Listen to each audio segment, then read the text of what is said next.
Well, it's there, isn't it? Those were 17 seconds of silence just now. One for each of the victims from the Parkland school shooting last month.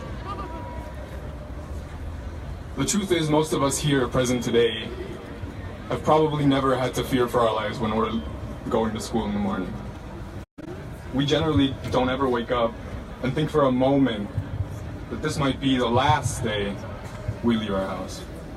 That this might be the last time we eat breakfast in our homes. Or that this might be the last chance that we get to say goodbye to our families. But for 17 students and staff of Stoneman Douglas High School, this almost inconceivable thought ended up becoming their fate just a month ago. My name is Christopher Sauca. I'm Youth Caucus Chair here in Berlin for the Democratic Party. And for a little over a year now, I've been leading efforts to try and reach out to young people here in Berlin.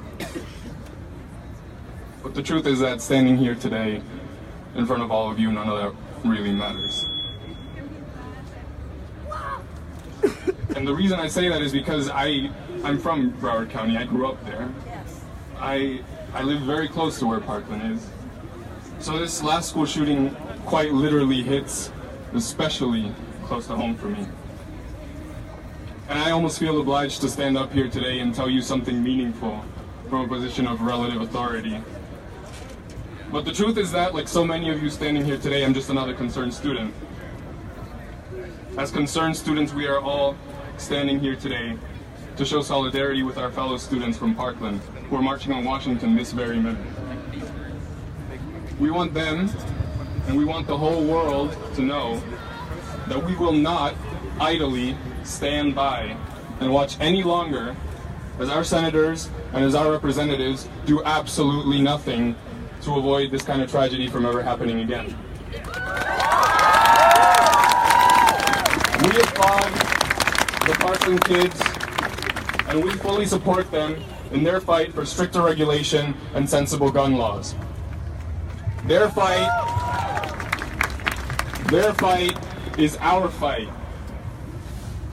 We commend each and every one of them for their bravery, we commend them for their courage, and we commend them for their unyielding grit in the face of such absurd adversity.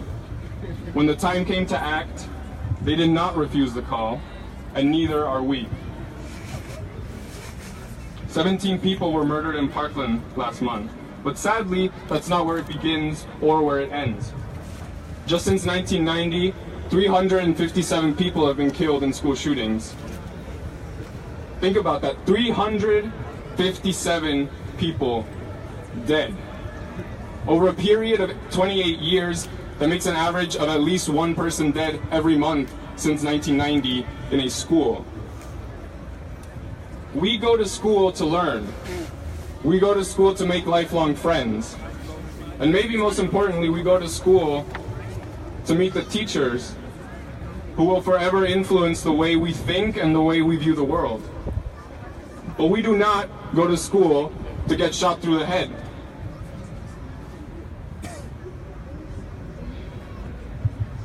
But who cares if it's easier for 18-year-olds to buy an assault rifle than it is for them to vote? Who cares about sensible gun laws when we have enough thoughts and prayers to go around? Who cares about a child's life when retweets and campaign donations by the NRA are obviously so much more important?